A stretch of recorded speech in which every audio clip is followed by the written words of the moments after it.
وعن أبي نجيد عمران بن الحسين الخزاعي رضي الله عنهما أن امرأة من جهينة أتت رسول الله صلى الله عليه وسلم وهي حبلى من الزنا فقالت يا رسول الله أصبت حدا فأقمه علي فدعا نبي الله صلى الله عليه وسلم وليها فقال أحسن إليها فإذا وضعت فاتني ففعل فأمر بها نبي الله صلى الله عليه وسلم فشدت عليها ثيابها ثم أمر بها فرجمت ثم صلى عليها فقال له عمر تصلي عليها يا رسول الله وقد زنت قال لقد تابت توبة لو قسمت بين 70 من أهل المدينة لوسعتهم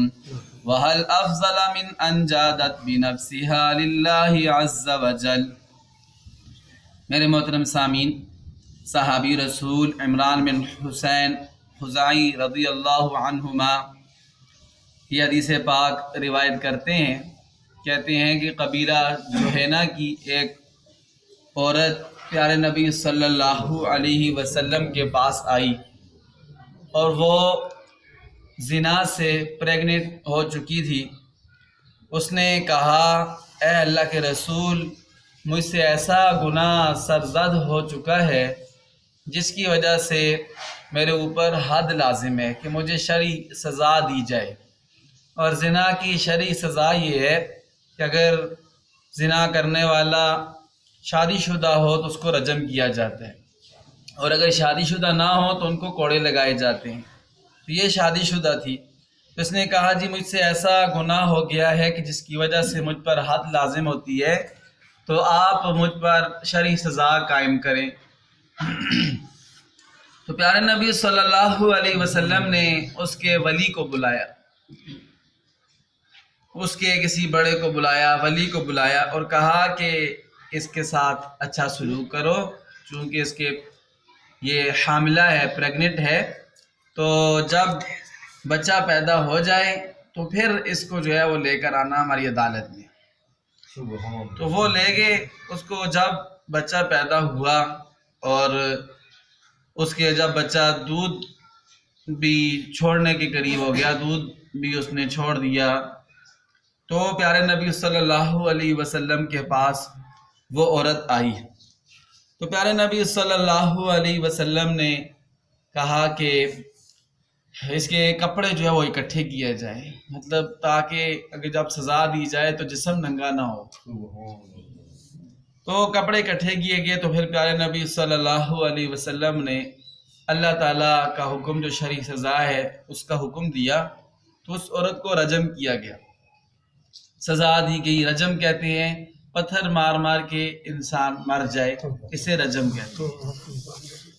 شرعی سزا کا یہ ہوتا ہے کہ دیکھیں جو قرآن و سنت کی سزائیں ہیں، اسلامی نظام ہو اور صحیح طرح وہ سزائیں نافذ کی جائیں، تو ایک آدھ دو دفعہ وہ جو جرم ہوتا ہے پھر وہ جرائم کا خاتمہ ہو جائے، سب کے سامنے جب سر عام سزا دی جائے گی تو باقیوں کو بھی عبرت مل جائے گی۔ لیکن جو دوسرا نظام ہوتا ہے، جمہوری نظام ہے، باقی نظام ہے، اس میں گناہ کرنے والے کو پتہ ہوتا ہے کہ میں جرم کر کے بھی پھر بھی باہر آ جاؤں گا، مجھے کس نے پوچھنا ہے، تو جرائم کا انبار لگ جاتا ہے، جرائم کی روک تھام نہیں ہوتی۔ قتل کرنے والا بھی آج ہمارے معاشرے میں سمجھتا ہے قتل کر کے بھی میں باہر آ جاؤں گا، کچھ سمجھتا ہی نہیں۔ تو نبی صلی اللہ علیہ وسلم نے پھر اس کی نماز جنازہ بھی پڑھائی اس عورت کی۔ جب نماز جنازہ پڑھا رہے تھے تو نماز جنازہ پڑھائی تو حضرت عمر رضی اللہ تعالی عنہ نے فرمایا حضور سے تصلی علیہا یا رسول اللہ وقد زنت، اے اللہ کے نبی آپ نے اس عورت کی نماز جنازہ پڑھائی ہے حالانکہ اس نے تو بدکاری کی تھی، گناہ کیا تھا۔ تو اللہ کے نبی صلی اللہ علیہ وسلم نے جواب دیا، فرمایا کہ اے عمر، اس عورت نے ایسی سچی پکی توبہ کی ہے، اگر اس کی توبہ کو مدینہ شریف کے 70 بندوں پر بھی تقسیم کیا جائے تو ان کے لیے بھی کافی ہو جائے۔ سبحان اللہ، یعنی ایسی سچی توبہ کی ہے۔ فرمایا اس سے افضل توبہ اور کیا ہو سکتی ہے کہ اس عورت نے خود اللہ کے خوف سے، آخرت کے عذاب